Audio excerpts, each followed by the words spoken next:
Assalamualaikum warahmatullahi wabarakatuh.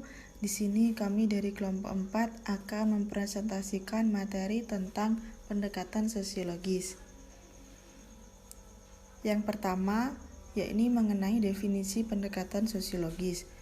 Pendekatan itu sendiri dapat diartikan sebagai tindakan, proses, atau pendekatan terhadap sesuatu. Sedangkan sosiologi dapat diartikan sebagai suatu ilmu yang menggambarkan keadaan masyarakat yang lengkap dengan struktur, lapisan, serta berbagai gejala sosial yang saling berkaitan. Jadi, definisi pendekatan sosiologis itu sendiri yaitu suatu metode yang pembahasannya atas suatu objek yang dilandaskan pada masyarakat. Aliran sosiologi dalam bidang hukum dapat dibedakan menjadi dua, yaitu Sociology of Law dan Sociological Jurisprudence. Sociology of Law adalah sosiologi tentang hukum yang merupakan cabang dari sosiologi. Aliran ini melihat bahwa hukum merupakan bagian dari masyarakat yang ada. Kemudian hukum menjadi variabel dalam masyarakat bersama dengan variabel lainnya. Dan juga dalam aliran ini yang pertama dilihat itu masyarakatnya, bukan hukumnya. Kemudian Sociological Jurisprudence itu adalah hukum sosiologis yang merupakan cabang dari ilmu hukum. Ilmu ini memfokuskan diri pada pembuatan hukum dan prinsip-prinsipnya dan keberlakuan secara efektif di masyarakat.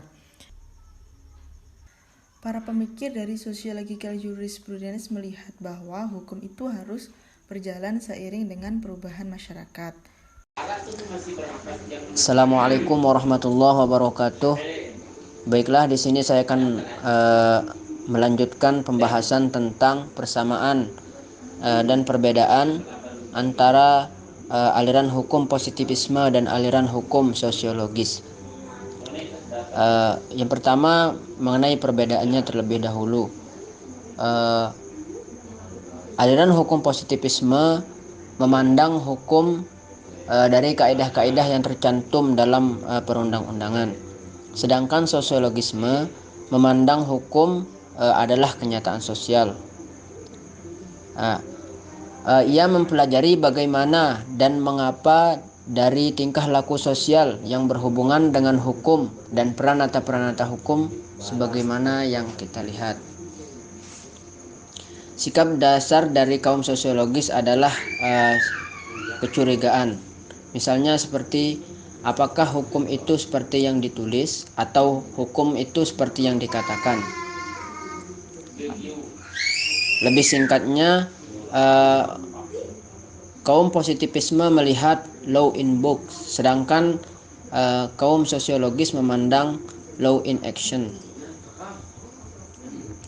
Perbedaan yang kedua, positivisme memandang hukum sebagai sesuatu yang otonom atau mandiri, sedangkan sosiologisme memandang hukum bukan sesuatu yang otonom, melainkan sangat dipengaruhi oleh faktor-faktor non-hukum yang ada dalam masyarakatnya, seperti faktor ekonomi, politik, budaya, sosial, dan lain-lain. Kemudian yang ketiga, aliran hukum positivisme hanya mempersoalkan hukum sebagai das solem atau apa yang seharusnya, sedangkan sosiologisme memandang hukum sebagai das sein atau dalam kenyataan. Kemudian yang keempat, aliran hukum positivisme cenderung berpandangan yuridis dogmatik, sedangkan sosiologisme berpandangan empiris. Mereka ingin melakukan pemahaman secara sosiologis terhadap fenomena hukum. Yang kelima, metode yang digunakan kaum positivisme adalah perspektif, sedangkan metode yang digunakan oleh penganut sosiologisme adalah deskriptif.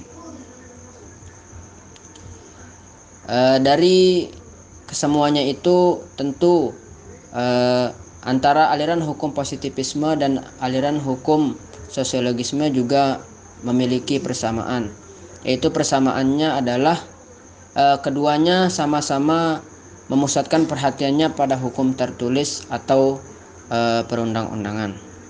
Mungkin itu saja dari saya dan akan dilanjutkan oleh presentator selanjutnya. Kemudian selanjutnya ialah sosiologi hukum. Menurut Emil Durkheim, hukum itu merupakan fakta sosial, yaitu suatu cara bertindak, berpikir, dan merasa di luar individu, dan yang memiliki daya paksa atas dirinya. Durkheim juga berpendapat bahwa hukum juga dapat dijadikan alat untuk menetapkan bentuk solidaritas sosial. Untuk menetapkannya diperlukan peraturan hukum. Durkheim mengklasifikasikan peraturan hukum ke dalam hukum represif dan hukum restitutif, yang mana dasar dari keduanya ialah berasal dari solidaritas sosial, yaitu yang pertama solidaritas mekanik. Solidaritas mekanik ini dicirikan oleh hukum yang represif atau bersifat menindas, karena orang-orang itu mirip dengan tipe tersebut, dan juga karena mereka sangat percaya dengan moralitas beragama. Sehingga setiap serangan terhadap sistem yang mereka anut kemungkinan besar itu penting bagi sebagian besar individu. Solidaritas ini muncul dari kebersamaan yang mengikat individu dengan masyarakatnya, yang mana di dalamnya terdapat kesamaan antara para anggotanya mengenai kebutuhan, perilaku, kepercayaan, sikap, pandangan, dan lain sebagainya. Dan yang kedua yaitu solidaritas organik. Solidaritas organik ini dicirikan dengan hukum restitutif, yang menghendaki masyarakat untuk ganti rugi atas kejahatan yang ia perbuat. Pelanggaran-pelanggaran lebih mungkin dilihat sebagai perbuatan melawan individu tertentu atau segmen masyarakat tertentu dibandingkan dengan melawan moral itu sendiri. Dikarenakan solidaritas organik ini merupakan cerminan masyarakat yang memiliki diferensiasi dan spesialisasi fungsi-fungsi yang menciptakan perbedaan dalam pengalaman, cara pandang, sikap, kepercayaan, dan lain sebagainya. Kedua, sosiologi hukum menurut Max Weber. Menurut Max Weber, hukum merupakan kumpulan norma atau aturan yang dikelompokkan serta digabungkan dengan konsensus dan menggunakan alat kekerasan sebagai daya paksa. Menurut Weber, sosiologi hukum tidak hanya diterangkan sebagai suatu keseluruhan yang berdiri sendiri, akan tetapi berkolerasi dengan tema-tema pokok dari teori sosiologi. Mengenai tipologi internal hukum, yang berfungsi untuk membedakan dan menentukan warna hukum di masyarakat, Weber membedakannya sebagai berikut. Yang pertama, hukum formal irasional. Hukum formal irasional yaitu tergolong dalam hukum primitif, yang mana kesohihan hukum ini didasarkan pada hal-hal yang suci dan magis. Suci dan magis melekat secara formal yang digambarkan sebagai perintah untuk melaksanakan aturan hukum. Yang kedua ialah hukum rasional. Hukum formal rasional merupakan hasil dari rasionalisme khusus dan budaya barat, di mana hukum sudah mengambil sosok dalam bentuk aturan-aturan yang terperinci, khusus, dan terkodifikasi, sehingga menghasilkan masyarakat yang maju dan modern. Lalu yang ketiga ialah hukum substantif. Biasanya dimiliki oleh masyarakat tradisi yang masih bertopang pada adat dan kebiasaan tradisional. Hukum substantif ini dibagi menjadi dua, ada hukum substantif irasional sama hukum substantif rasional. Assalamualaikum warahmatullahi wabarakatuh. Baiklah, di sini saya akan melanjutkan pembahasan tentang beberapa teori sosiologi dalam penelitian hukum. Dalam perspektif metodologi, teori dibagi menjadi dua, yaitu substantif dan reflektif. Di mana substantif itu sendiri teori yang berhubungan dengan proses-proses sosial, yaitu dengan menekankan kepada masalah bagaimana untuk menerangkan fungsi dan fenomena-fenomena hukum. Teori ini juga mencoba menerapkan aturan-aturan sosiologi umum yang mungkin bermanfaat bagi suatu penelitian terhadap hukum dan masyarakat. Kemudian yang kedua yaitu reflektif. Teori ini berfungsi untuk menjelaskan bagaimana caranya untuk mempelajari dan memahami fenomena-fenomena hukum. Kemudian dalam konteks sosiologi, teori dibagi menjadi 4, yaitu teori fungsionalisme, strukturalisme, fenomenologi, interaksionisme, simbolis. Baiklah, yang pertama yaitu fungsionalisme. Teori ini adalah berisi tentang kajian tentang pandangan sebagai sistem yang terdiri dari bagian yang saling terkait satu sama lain. Semua elemen masyarakat saling mempengaruhi dan membutuhkan antara satu dan lainnya. Masing-masing elemen masyarakat harus mampu menjalankan fungsinya dengan baik agar kehidupan masyarakat dapat berjalan dengan normal. Kemudian teori ini juga bertujuan memberikan suatu analisis secara objektif terhadap suatu tindakan atau perilaku sosial yang dibentuk oleh pola-pola pola-pola aktivitas yang mempunyai tujuan. Kemudian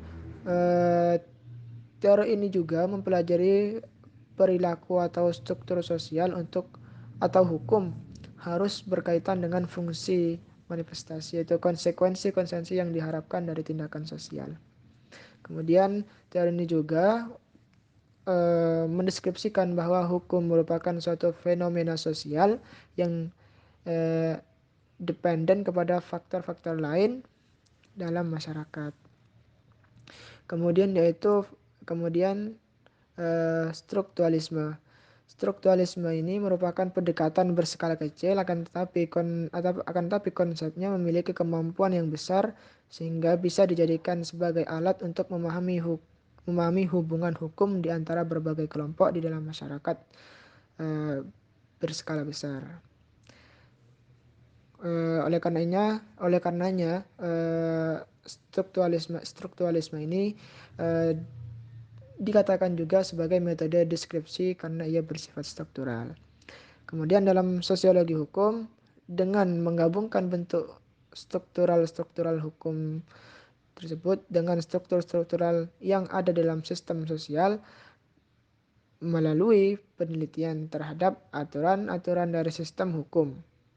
Kemudian batasan-batasan dan instrumen yang digunakan untuk membangun suatu realita. Kemudian secara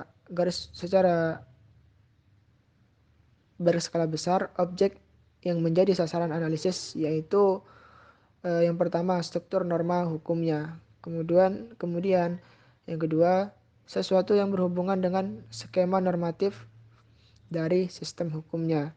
Kemudian yang ketiga bagaimana berjalannya hukum di masyarakat. Kemudian teori fenomenologi.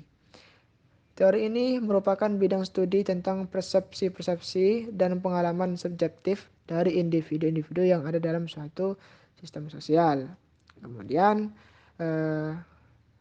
teori ini dijadikan sebagai suatu pendekatan yang memiliki ruang lingkup yang cukup luas, tidak hanya menampung salah satu aspek dari realita yang hidup di masyarakat saja ataupun menjelaskan norma saja, tetapi juga diperlukan dalam rangka mempertimbangkan keputusan dan pedoman untuk menentukan dan menguraikan norma-norma hukum.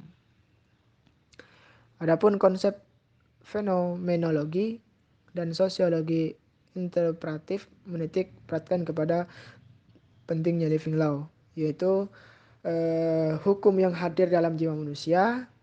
Fenomena hukum ini dapat mengarahkan dan mempengaruhi setiap individu. Penelitian ini mengenai persepsi individu terhadap intuisi hukum akan dapat memberikan gambaran hukum yang lebih jelas dari sistem hukum secara keseluruhan dan membantu dalam menjawab pertanyaan-pertanyaan mendasar yang berhubungan dengan tatanan hukum dan sosial. Kemudian konsep fenomenologi dan sosiologi interpretif juga menekankan akan pentingnya antropologi hukum, di mana antropologi hukum ini sebagai upaya memudahkan dalam mempelajari dan memahami hukum, sehingga dipandang sebagai sesuatu yang diperlukan untuk membentuk suatu integritas. Sehingga dari sudut pandang antropologi hukum, fenomenologi lebih dekat hubungannya dengan hukum daripada induknya, yaitu sosiologi hukum. Kemudian yang terakhir yaitu interaksionisme simbolis, yang mana fungsi simbol dari hukum ialah memberikan pedoman umum mengenai bagaimana orang harus berperilaku atau sebagaimana informasi bagi pelaku masyarakat, individu atau organisasi untuk mengimplementasikan hukum. Seperti itu. Ya mungkin hanya ini yang dapat saya sampaikan. Kurang lebihnya terima kasih. Assalamualaikum warahmatullahi wabarakatuh.